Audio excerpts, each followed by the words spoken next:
so many of us are spending so much money on so many things that we could literally be generating on our own in the comfort of our own homes for far cheaper. So it's weird to me after making kombucha for so long to go into supermarkets and see like one bottle, like one little 12-ounce bottle, 11.5-ounce bottle of kombucha going for upwards of $3.99. And it's just insane to think that spending $4 on one drink is okay. It's ridiculous. It'd be one thing if it was real kombucha too, but most of the kombuchas being sold in these typical supermarkets, it's watered down kombucha, nowhere near as powerful as it would be if you brewed it on your own. And there's all sorts of different flavors and excessive sugar in many of these store-bought kombuchas, etc. So if you know what you're doing, you can make kombucha for pretty much pennies on the dollar compared to what you're buying it for in the stores. And it's much more rewarding to grow your own cultures. Another thing people are spending a ton of money on is fermented foods. I go to Sprouts, farmers markets, and Whole Foods and look at these prices on these fermented foods, and like $9 or $11 for a little thing of sauerkraut. And half the time the produce that they're using and fermenting isn't even fucking organic. I mean, come on. Cabbage is one of the cheapest things that you can buy organically. You can buy a whole head of purple or green cabbage for around $3. And you can take that cabbage, make a fermenting brine, and make multiple containers of sauerkraut for so much cheaper. It's just we've got to get out of this. We've got to get out of this this pathological muscle memory programming of every time we need something we run to the store and get it, etc.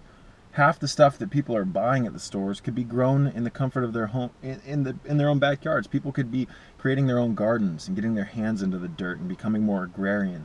It's very beneficial to get your hands in the dirt and plant things and get all the minerals on all the chakras on your hands. And we're supposed to be earth stewards. We're supposed to be the gardeners of Eden. We're not supposed to spend our money so that other people can garden for us. And even the organic produce is watered with water that you wouldn't even want to drink. We're talking about water that's filled with large amounts of hydrofluorosilicic acid, pipe residues, scaling lime, inorganic compounds, parasites, disinfectant byproducts. There's all sorts of different metal runoffs and there's so many constituents in the water that they're feeding these organic fruits and vegetables that anyone with their mind intact would not want to be paying for these fruits and vegetables, especially when organic produce is not cheap. Some of these melons at like Whole Foods, I've seen melons upwards of $8 to $12 for one fucking melon this big. And to look at how much money it takes to be a successful raw foodist while buying all of these store-bought fruits and vegetables, it is not cheap. And I just see the narcissism behind spending thousands of dollars every month on store-bought fruits and vegetables and all these herbs and everything for one's self. I see so many people fretting over, oh, I gotta get my green juice, bro, I gotta go buy all this stuff. So many people are so programmed that they're literally just constantly putting fruits and vegetables and foods into their system. And the real power lies in abstaining from food.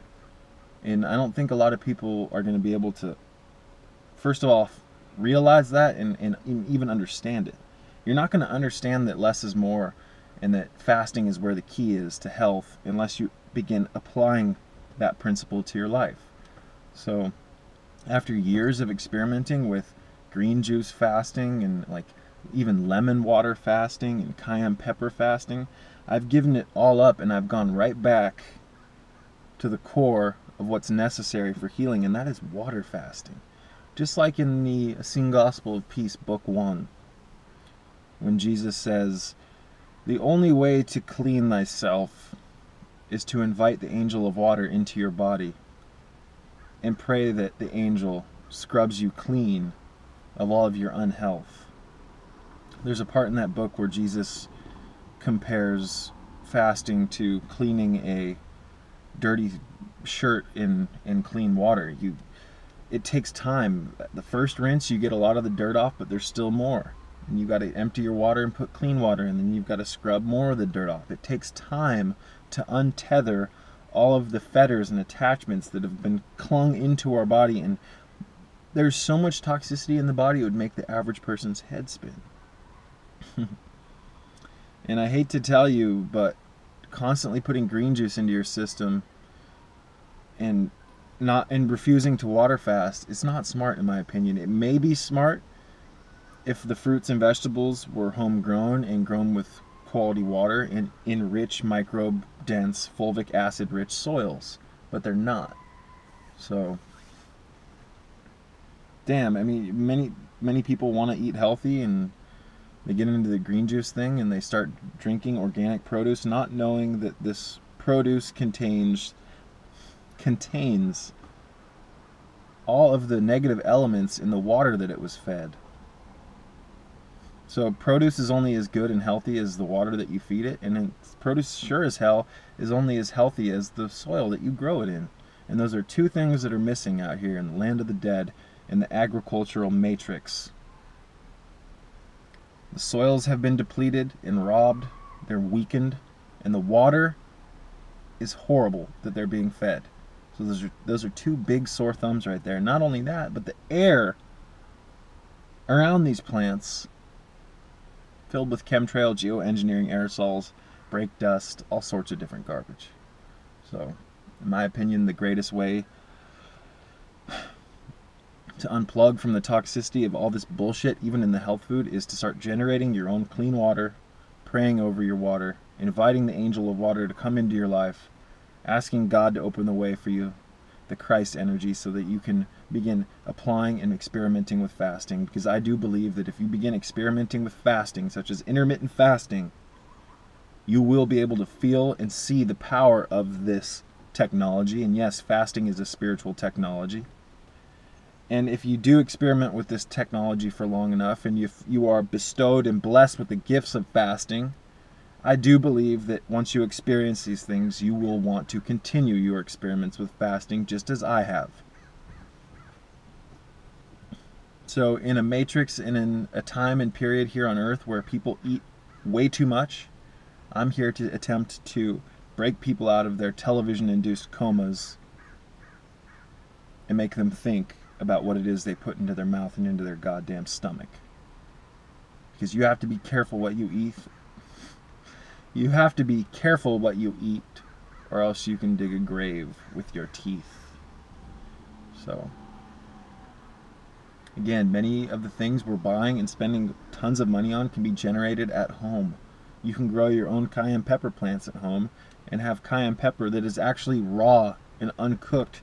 Most of the cayenne peppers, according to my research on the market in the stores, the typical supermarket, these cayenne pepper plants that they use are heated, pressed into a brick, allowed to dry, and then they crack it and it turns into a powder. But the cayenne pepper is exposed to incredibly high heat, and although I do believe that cayenne pepper made in this fashion can still help people and work on people's heart and their circulatory system, it comes nowhere in comparison to the power of cayenne pepper that you grow and cultivate on your own. So just a brief message trying to reinstill the wisdom of, growing your own food is the key. We are gardeners here on the planet. We are gardeners here in Eden. And by default, by constantly going to the stores and giving your money to other gardeners, you contradict your natural state of being, your agrarian state of being. So it is what it is. We're the only species on the planet that goes to supermarkets and lines up at stores, sits in line to buy all our little produce and our canned goods and all our little, soda pops and all this other stupid shit out here in the land of the dead. All these foods were designed to enslave your spiritual life and turn you into a useful idiot for this system, this beast system that I call the Matrix, here on planet Hell. So, Again, I have a couple videos on kombucha. I'm going to make a video soon showing you guys how to make kombucha, because I do talk about how easy it is to make, so I will make a video showing you guys just how easy it is to make. All you need is some white sugar, some clean filtered water, and a bottle of kombucha and some tea. If you choose to flavor your kombucha, you don't even have to. You can just add water and sugar and bam, you will feed those cultures. But I've had kombucha cultures over 5 years that are still producing massive amounts of new cultures. Scobies, they call them, symbiotic culture of yeast and bacteria. Or bacteria and yeast, excuse me. So, you know, it's cute and all to play the little 1950s copacetic programming, you know, the little, ooh, I'm gonna go shop at my supermarket and I'm gonna be part of the society and I'm gonna contribute and I'm gonna be a good American and buy my organic produce and this and that. It's all a bunch of bullshit. Nothing in nature was designed to cost money. Hate to tell you, everything in nature gives things freely without ever asking for anything. There's no dollar fucking sign or $5 sign on an apple tree when you go out in Eden and look at a fucking apple tree. There's not some man standing under the tree with a cash register so that he can tax you for buying a fucking apple that nature grew for you for free. Do you know how many tears the angels of the earthly mother have cried over the fact that they've actually taken what was designed to be free, bastardized the foods, spiked these organic foods with a myriad of poisons, and now they sell them to you and they can tax you? It's a joke, people. It's a fucking joke. And the fact that people can't see this really makes me question the integrity of the human genome. It makes me question, sincerely, the intuitive and mental faculties of the average American, which seem to, not to sound like a dick, and according to statistics, the average American appears to use less than 1% of their brain power. Not to mention their heart power, the sacred space of the heart, the toroidal field, the Merkaba, etc. So it's interesting to have experienced higher consciousness. It's interesting to have realized that as a human we have the ability to experience vivid, very advanced consciousness that is being suppressed deliberately by your owners. We were designed to be superheroes. We were designed to be Earth stewards for this planet. We could have colonized other star systems by now. This Earth is a platform for the shamanic sciences that we were here to learn, our inherent birthright. But you've been turned into a domesticated creature that now lives in a false environment, who has become like a computer in a sense. Computers execute commands, and that's all I see humans doing. I don't see humans questioning the commands that they're told to execute. I just see humans executing commands. Like an unconscious robot who works at the bidding of his or her designer. So the algorithm of human behavior here on the Matrix right now is despicable. I pity people. And again, I'm not trying to sound like a dick. I'm looking at statistics. I've looked at how much this planet has been destroyed in the last 100 years. In less than 100 years, we've done so much damage to this planet that, to me, the human race as a whole, as a totality, appears to be just like a chicken with its head cut off. Just running around, not knowing what the fuck's going on, what the fuck it's doing, and not even knowing that death is right around the corner. So there are so many little intricacies here of the control mechanisms that are being pushed on us. The air that we breathe is polluting our pineal gland, the limbic system, the entire brain, the brain stem, the brain core, the optic nerves. So it's insane. And there is a ton of beauty left here on Earth, but it sucks that this beauty, if we keep going down the path we're going, it won't be around in the next 100 years. If we follow the last 100 years of human history, if we continue on that system that has debauched this planet massively in a very small amount of time, then in 100 years, by default, this planet will look like Mars. to a large extent, and I already see it happening. The chemtrails that are being sprayed are weakening the trees. They're weakening the genome of the trees, whether you believe that or not, whether you can see that or not. It doesn't take that much to, it doesn't take a brain surgeon to communicate with a tree and realize what the fuck's going on here. Chemtrail geoengineering aerosol spray programs are designed to consecutively, over a period of time, these programs are designed to terraform and manipulate the homeostasis of Earth working with the sun, etc. So if you do look up global dimming and realize that today, in today's world, we get 20 to 30% less sunlight depending on where you are on the planet than we did 20 years ago. So you can't just inhibit the amount of sunlight from hitting the planet and not have it have a negative reaction. These trees, our bodies, the entire planet, the oceans, it all relies on proper solar penetration. And when you inhibit solar penetration and you just lightly tweak the numbers, you just lightly tweak things, over time, you have a consecutive degradation of the ecosystem. And that's what I see going on everywhere. But that's okay. YOLO. YOLO. You only live once. Better watch the TV. Better not care. Better not do anything in your power to help. So many people, due to the mass evil, they can sense it subconsciously. And due to that, they've just rolled over and just, like a turtle that can't get back up off its shell, and just allowed the beast to just rip out their entrails on the spiritual level. We are in a spiritual war, and that is a massive understatement. So I do not fear that which can kill my body. I fear that which can kill and pollute my soul. I know that this body is just a temporary vessel for the immortal soul that penetrates and animates its protoplasm. But I do know that there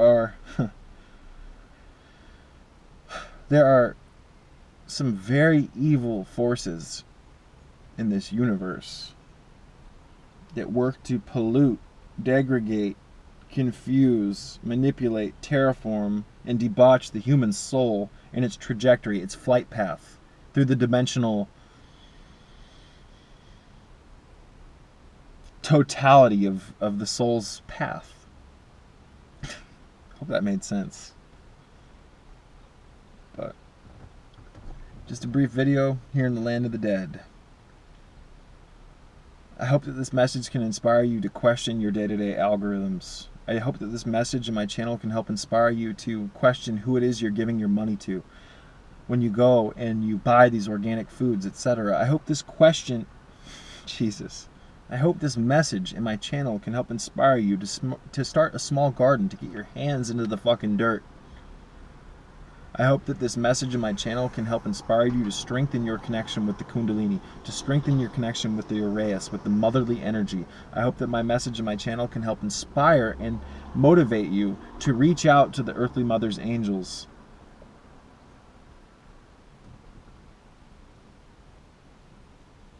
So to wrap things up, I went off on multiple different topics here. I tend to do that. My videos tend to be, I start off with a certain subject and I go in through a full circle and I come back around. Because there's many things that need to be addressed so that these little tiny principles can be fully understood. We have to acknowledge the whole pie, not just a fraction of it. Because that's what the holistic approach acknowledges the entire totality of the issue. It doesn't just take little segments of the issue and try to isolate them and do all this scientific bullshit. So, on behalf of the Sacred Starseed Serpent Uraeus YouTube channel, thank you for watching this message. And if you do enjoy my messages, if you did enjoy this little rant, please hit the thumbs up and help circulate my videos around. The more people that we can get on the bandwagon, the more people we can get interested in evolution, the greater the chance of evolution we have on the Earth here in planet Hell.